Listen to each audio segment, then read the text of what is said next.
है ना रोनित, यहाँ शहर का हर एक बड़ा आदमी आया होगा। सही कह रही हो रिद्धिमा, एक बार मिस्टर दीवान से मुलाकात हो जाए बस। आप तो रिद्धिमा ओबराय है ना, आपसे मिलकर बहुत अच्छा लगा। In advance congratulation. हमने सुना है मिस्टर दीवान आपकी कंपनी के साथ बहुत बड़ा कॉन्ट्रैक्ट साइन करने वाले हैं। जी, आप बिल्कुल ठीक सुने हो मिस्टर सिंघानिया।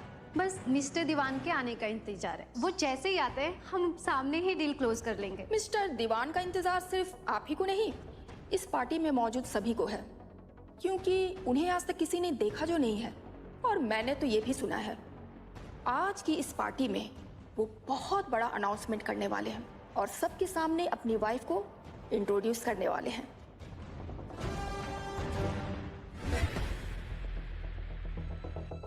ये यहाँ क्या कर रहा है?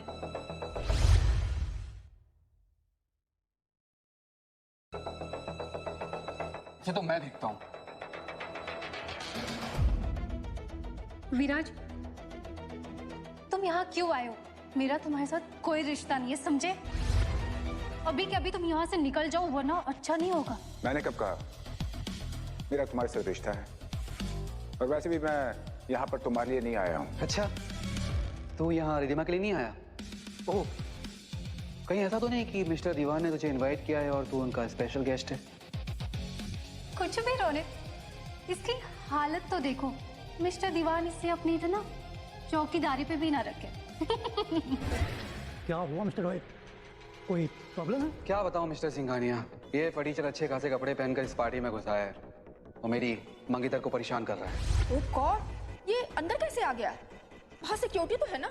देखो विराज, यहाँ से तुम चले जाओ वरना अच्छा नहीं होगा। तुम जानते हो कि ये पार्टी मेरे लिए कितनी इंपॉर्टेंट है, तो प्लीज मैं तुमसे ना रिक्वेस्ट कर रही हूँ कि यहाँ से चले जाओ और यहाँ पे कोई भी ड्रामा क्रिएट मत करो। ओ कम ऑन रिद्धिमा, इसे रिक्वेस्ट करने की कोई जरूरत नहीं है। मैं अच्छे से जानता हूँ इसे पार्टी से बाहर कैसे निकालना है। सिक्योरिटी, रुक जाओ। मिस्टर विराज को कोई हाथ नहीं लगाएगा। अच्छा हो मिस्टर देवेश, आप यहाँ आ गए। ये आदमी पार्टी में घुसकर हम लोगों को परेशान कर रहा है। दरअसल बात यह है मिस्टर दिवेश, ये आदमी मेरा एक्स हस्बैंड है। हमारा डिवोर्स होने के बाद भी ये आदमी मेरा पीछा छोड़ने का नाम नहीं ले रहा है। मिस्टर देवेश, आप फिक्र मत करिए। मिस्टर दीवान के आने से पहले मैं इसे पार्टी से बाहर निकाल दूंगा। हिम्मत कैसी हुई तुम्हारी मिस्टर विराज के हाथ उठाने की? तुम जानते भी हो कौन है ये? ये मेरे होने वाले पति है।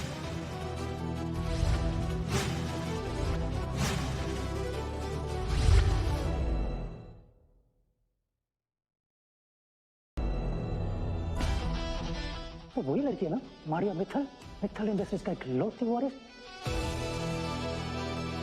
मिस मायरा, आपको शायद कोई गलतफहमी हुई है। ये आदमी एक नंबर का फ्रॉड, झूठा मक्कार आदमी है। विराज, मैं जानती हूँ ये हमारी पहली मुलाकात है, लेकिन मैं तुम्हारे साथ शादी करना चाहती हूँ, तुम्हारे साथ जिंदगी बिताना चाहती हूँ। बोलो, करोगे मुझसे शादी? ठीक है, एक सेकंड। आई नो विराज, तुम मेरे बारे में ज्यादा कुछ नहीं जानते, बट मैं तुम्हें बता दूं कि मैं मित्तल एंटरप्राइजेस की मालकिन हूँ। मेरे पास सब कुछ है सिवाय प्यार के। क्या तुम मुझे वो दे सकते हो? इतने बड़े घर की बेटी होने के बावजूद तुम इस जैसे आदमी से शादी करना चाहती हो? मैं तुम्हें समझा रही हूँ, ये तुम्हें कुछ भी नहीं दे सकता सिवाय शर्मिंदगी के। रिद्धिमा, मुझे तुम्हारे राय की कोई जरूरत नहीं है। ये मेरे और विराज के बीच की बात है, इसलिए तुम इस मैटर से दूर रहोगी ना, वही बेहतर होगा।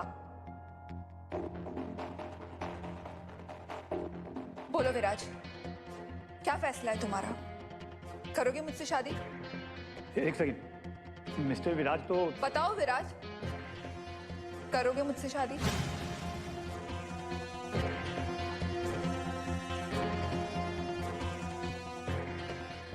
मुझे ये रिश्ता मंजूर है।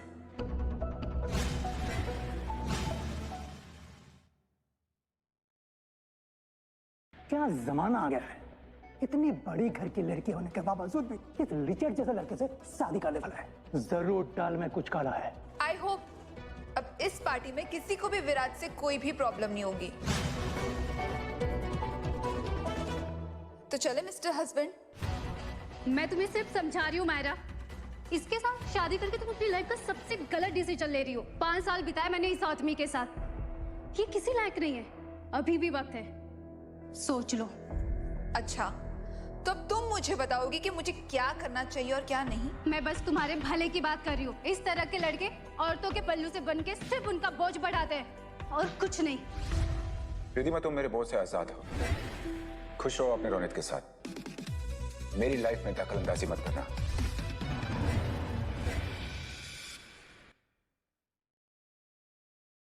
कहीं तुम्हें अपने फैसले पर पछतावा तो नहीं हो रहा है? पछतावा और मुझे? तुम बहुत बड़ी गलतफहमी में हो। रिद्धिमा ओबराय तुम जैसे लड़कों पे थूके भी नहीं। और तुम भूलो मत, अगर तुम इस पार्टी में खड़े हो ना तो सिर्फ माहिरा की वजह से हो, वरना रोनी तुम्हें ना इस पार्टी से धक्के मार के बाहर निकाल देता। तमीज से बात करो। ये मेरा होने वाला पति है और हमें तुम्हारी हमदर्दी की कोई जरूरत नहीं है। चलो विराज। सॉरी मिस्टर देवेश, खामा का आपको मेरी वजह से तकलीफ हुई। अब सब कुछ ठीक है तो मिस्टर दीवान से कहिए कि वो पार्टी में आ जाए। इतना सब हो जाने के बाद आपको लगता है कि मिस्टर दीवान यहाँ आएंगे? ऐसी फालतू की बातों में मेरे कोई इंटरेस्ट नहीं है। वो आधे रास्ते से ही लौट चुके हैं और आपके लिए बेहतर होगा कि आप भी अपने अपने घर चले जाएं। आप ऐसे कैसे बात कर रहे हैं मिस्टर दिवेश?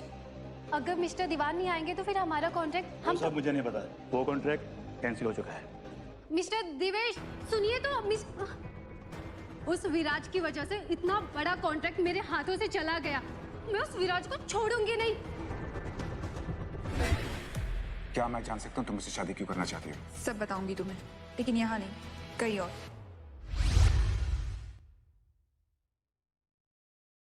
इससे पहले तुम कोई मुझसे सवाल पूछो, मैं तुम्हें बता दूं कि हमारी शादी मेरे दादाजी और तुम्हारे पिता ने तय की थी। क्या? लेकिन क्यों? इस क्यों का जवाब इस लेटर में। ये लेटर मैंने दादाजी की अमानत समझकर पिछले 4 साल से इसे संभाल के रखा है और उन्होंने मुझसे कहा था कि जब मैं तुमसे मिलूं तब मैं तुम्हें ये लेटर दे दूं। इसका मतलब तुम्हारे दादाजी ने कहा और तुम जैसे करोड़ों की मालकिन मुझ जैसे सड़क छाप लड़के से शादी करने के लिए तैयार होगी? ये बात मुझे कुछ समझ में नहीं आई। वो क्या है ना, कहने के तो मैं मित्तल खानदान की इकलौती वारिस, लेकिन ये सब कुछ सिर्फ दिखावा है। मैं कुछ समझ नहीं पाया। आज से 10 साल पहले मेरी मॉम गुजर गई थी और उसके बाद मेरे पापा ने दूसरी शादी की। तब से लेकर आज तक मैं घुट घुट कर जी रही हूँ। इतना सब कुछ होने के बावजूद भी मेरा कोई अपना नहीं है। छोड़ो, मैं भी तुम्हें अपने दुखड़े सुनाने लग गई। दरअसल बात यह है कि मेरी मॉम मेरी शादी साहिल आर्य नाम के लड़के से करवाना चाहती है ताकि हमारा बिजनेस आगे बढ़ सके। साहिल आर्य? आई थिंक ये तो एक फेमस बिजनेसमैन है, राइट? साहिल इस शहर का बहुत बड़ा बिजनेसमैन है, लेकिन उसकी हर रात एक नई लड़की के साथ गुजरती है, इसलिए मैं उससे शादी नहीं करना चाहती। और विराज, इन सब से तुम्हें मुझे बचा सकते हैं। और अगर एक बार मेरी शादी तुमसे हो गई ना, तो ना ही पापा कुछ कर पाएंगे और ना ही वो मेरी सौतेली माँ। विराज, ये ना सिर्फ एक कॉन्ट्रैक्ट मैरिज होगी। एक बार मैं साहिल के चुंगल से आजाद हो गई ना, फिर तुम अपने रास्ते और मैं अपने रास्ते। देखो विराज, इसके लिए तुम्हें जो कीमत चाहिए ना, वो मैं देने के लिए तैयार हूँ। प्लीज विराज, मदद करोगे ना मेरी? अरे तुम्हारी सारी बातें ठीक है, लेकिन शादी एक बहुत बड़ा फैसला होता है और मैं वही तो मैं कहने की कोशिश कर रही हूँ विराज। ये कॉन्ट्रैक्ट मैरिज होगी। प्लीज प्लीज मेरी हेल्प करो, प्लीज। मायरा, मुझे थोड़ा सा वक्त चाहिए, मैं सोच के तुम्हें बताऊंगा। ओके? ठीक है, तुम्हें जितना वक्त लेना है ले लो, लेकिन प्लीज मुझे जल्दी बताना, क्योंकि मेरे पास वक्त बहुत कम है।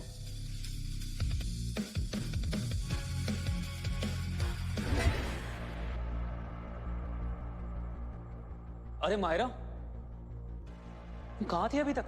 हम सब कब से तुम्हारा वेट कर रहे हैं। माहिरा, कहाँ थी? तुम्हारा होने वाला पति तुमसे मिलने आया है। अरे रहने दीजिए आंटी, उस बेचारी को डांटिए मत। वैसे भी अब वो इस घर में कुछ ही दिनों की तो मेहमान है ना। ये देखो बेबी, मैंने हमारे शादी के कार्ड भी प्रिंट करवा लिए हैं। अब बस 4 दिनों की बात, फिर तुम हमेशा हमेशा के लिए मेरी हो जाओगी। पापा ये क्या बोल रहा है?